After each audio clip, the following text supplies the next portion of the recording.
Sa puto ito, makakausap naman natin si Camarines Sur Governor Mix Villafuerte, kaugnay ng dulot ng masamang panahon. Governor Villafuerte, magandang tanghali. Si PR Kang Help po ito. Magandang hali po, Pia and Rafi, at sa lahat po na nakikinig at nanonood. Governor, kamusta po yung lagay ng panahon sa ngayon?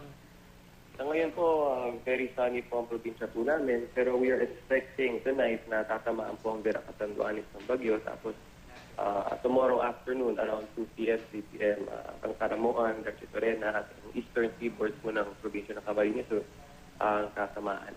Pero In terms of preparedness, sorry po? Actually, tatanungin ko lang kung naabisuhan po yung mga residente, lalo na doon sa mga bayan na talagang posibleng tamaan or daanan ng bagyo. Sa ngayon po, very moderate yung showers lang po, ambon-ambon pa lang po, and we are expecting that tonight and tomorrow afternoon po will be the peak of the typhoon in the province of Camarines Sur. So sa ngayon po, lahat po ng satellite operation centers po namin, 10 po yun na located sa mga district hospitals sa probinsya po namin, is on red alert. Nag-assign na rin po kami ng 10-man teams in all the satellite operation centers composing of 7 responders, medical teams, nurses, and kasama na rin po namin ang Philippine Army sa pagtulong.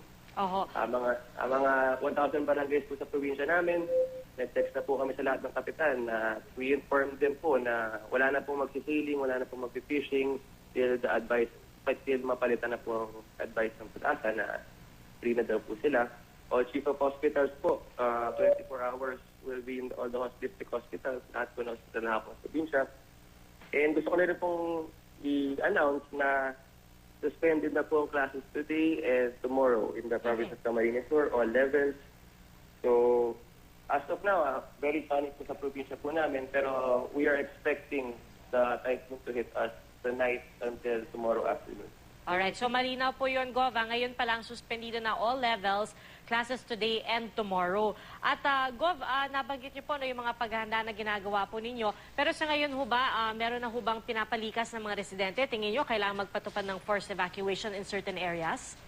Yes. Sa ngayon po, may mga tao na po kami sa eastern part ng probinsya po namin, yung mga coastal areas. Sabi ko nga, Ramon, Garcia Torena, Tinampa, pero yun po yung mga talagang tatamaan po ng bagyong Glenda. May tao na po kami doon ngayon, tapos prepare na po namin, kausap namin ng siguro around 4 o'clock to 5 p.m. Mag-evacuate na po kami sa mga municipalities na po na yun.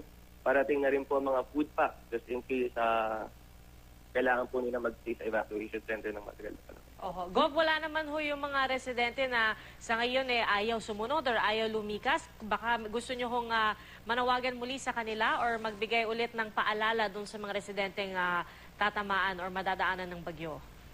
So far, so good naman. Lahat ng po na binabalita sa amin, sa mga tao po namin, sa mga nasa coastal municipalities po ngayon, nag-cooperate naman po talaga lahat. Siguro po, dala na rin po ito ng nangyari po sa Bagyong Yolanda. Siguro lahat po talaga extra safe dito po sa mga paabot po na bagyo sa Pilipinas. Alright, Camarines Sur Governor Mix Villafuerte, maraming salamat po. Magandang tanghali po sa inyo. Maraming salamat at magandang tanghali po sa lahat.